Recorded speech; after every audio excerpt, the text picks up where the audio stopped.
nampaknya dunia peradilan kita itu kan, saya minta maaf harus mengatakan sudah sangat busuk gitu ya. Ya kalau melihat seluruh rangkaian kejadian dalam beberapa waktu terakhir ini, memang nampaknya dunia peradilan kita itu kan, saya minta maaf harus mengatakan sudah sangat busuk gitu ya. Di mana-mana selalu terjadi korupsi, terutama kalau menyangkut kasus yang korupsi. Jadi korupsi itu menimbulkan korupsi baru justru di pengadilan. Jadi oleh sebab itu saya terus terang tidak tahu lagi ya, untuk mengatakan harus direformasi. Ini kan sudah produk reformasi. Jadi di awal reformasi itu kita menjadikan hakim itu sebagai institusi yang independen, dilepaskan dari pemerintah, disatukan ke Mahkamah Agung dalam satu atap. Itu kan maksudnya dalam rangka reformasi. Lalu dibentuk komisi yudisial untuk ngawasi hakim semula, kemudian ditujukan malah ke hakim-hakim agung saja gitu, dibatasi.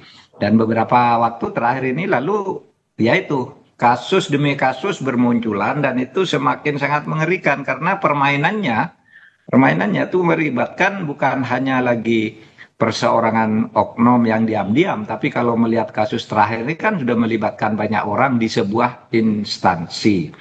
Nah untuk itu saya lebih melihat pada politisnya. Itu rupanya sih Kejaksaan Agung ini sekarang bagus ya, langkah-langkahnya yang terakhir ini relatif bagus dan mungkin menjadi yang paling tidak saat ini menjadi yang terbagus di antara penegak hukum yang lain dengan temuan-temuan dan langkah-langkahnya. Meskipun sebenarnya kita tahu kalau Kejaksaan Agung itu diberi keleluasaan yang lebih gitu, saya kira lebih banyak lagi yang akan ditemukan. Karena saya melihat Kejaksaan Agung sendiri pada tahap tertentu tidak berani lanjut ya. Paling yang tertangkap pertama aja atau tertangkap tangan, lalu yang di atasnya lagi tidak dilanjutin.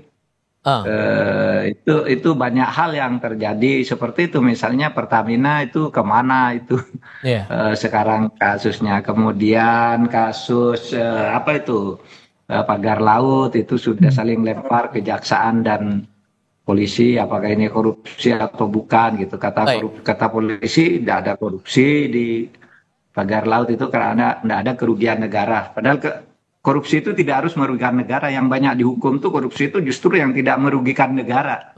Misalnya ketua MK itu kan tidak merugikan negara, dia nerima uang dari masyarakat. Kemudian ada hakim, kalau tidak salah siapa yang dari Semarang, tuh hakim agung yang baru ditangkap, tidak ada merugikan negara.